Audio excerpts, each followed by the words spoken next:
When you stop reaching out, when you don't explain, when you don't confront, when you don't react.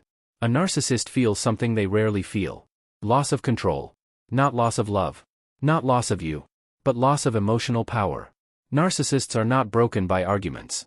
They are not shaken by anger. They are not moved by tears. They are shaken by absence without explanation. Silence removes the mirror they were feeding from. Who a narcissist really is, beyond the label. A narcissist is not simply arrogant or selfish. Psychologically, a narcissist is someone whose self-worth depends on attention, validation, emotional reaction, control over perception. They do not experience connection the way emotionally healthy people do. They experience supply. Supply means being needed, being admired, being feared, being emotionally impactful. You were not loved for who you are. You were valued for what you provided emotionally. Why your emotional reactions once fed them. When you explained your pain, asked for clarity, cried, became angry, tried to fix things. You were emotionally honest. But to a narcissist, your reactions were fuel. They confirmed, I matter. I affect them. I still have power. Even negative reactions count as supply. Silence removes all supply. Why a narcissist expects you to come back. Narcissists believe people always return. Emotional bonds mean dependency. Silence is temporary. You need closure more than they do.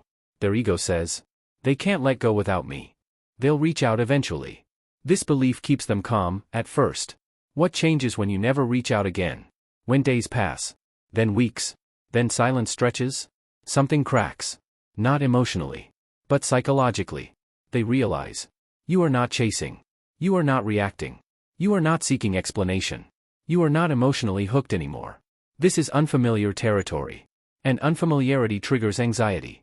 Silence creates a loss of reflection. Narcissists need others to reflect their identity. When you disappear, there is no emotional mirror. No reassurance. No validation loop. They are left alone with themselves. And most narcissists avoid self-reflection at all costs. Silence forces it. Why your silence feels like rejection to them. You didn't say goodbye. You didn't explain. You didn't accuse. So their mind fills the gap. They wonder, did I lose control? Did they move on? Did I misjudge my importance? Silence removes narrative control. And narcissists need narrative control to survive psychologically. Why they may try to re-enter your life. At some point, many narcissists test the silence. Not with accountability. Not with apology. But with casual messages. Nostalgic references. Breadcrumbing. Indirect attention. This is not love. It's supply retrieval. They are checking. Do I still have access? Why they don't apologize, even when they miss you. Apologizing requires accountability, empathy, ego collapse.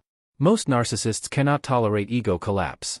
So instead of saying, I hurt you, they say, I miss you. Why are you distant? Let's not fight. They want connection without responsibility. What your silence teaches them, without you trying. When you never reach out again, you teach them something rare. That access to you is not guaranteed. That attention must be earned. That emotional labor is not infinite. This lesson hurts their ego deeply. Not enough to change most of the time, but enough to unsettle them. Why your silence is not cruel, it's healthy. You are not punishing them. You are protecting your nervous system. Ending emotional manipulation. Reclaiming your identity. Refusing to engage in dysfunction. Silence is not revenge. It is withdrawal of consent. Why narcissists fear irrelevance more than abandonment. Abandonment implies loss of love. Irrelevance implies loss of identity. Narcissists can tolerate rejection. They cannot tolerate being forgotten. Your silence suggests they are no longer central. That thought destabilizes them. What happens internally over time?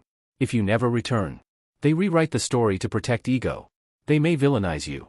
They may pretend they never cared. This is psychological self-defense. But beneath it, the loss lingers. The supply wound remains. The control is gone. Silence leaves a mark without a scar. Why you must not break the silence. Breaking silence reopens the supply loop, restores their power, confuses your healing, delays closure. Closure with narcissists does not come from conversation. It comes from absence. The difference between silence and avoidance. Silence is intentional self-respect. Avoidance is fear. Silence is calm. Avoidance is anxious. Silence does not seek reaction.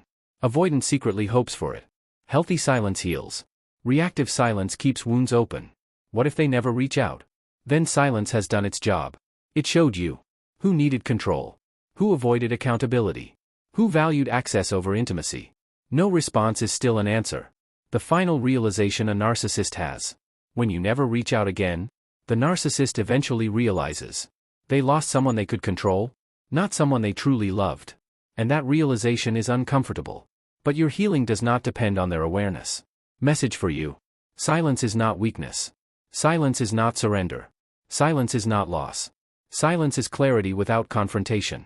If someone only felt powerful when you were emotionally reactive, they were connected to your attention, not your heart. Your silence is not about teaching them a lesson.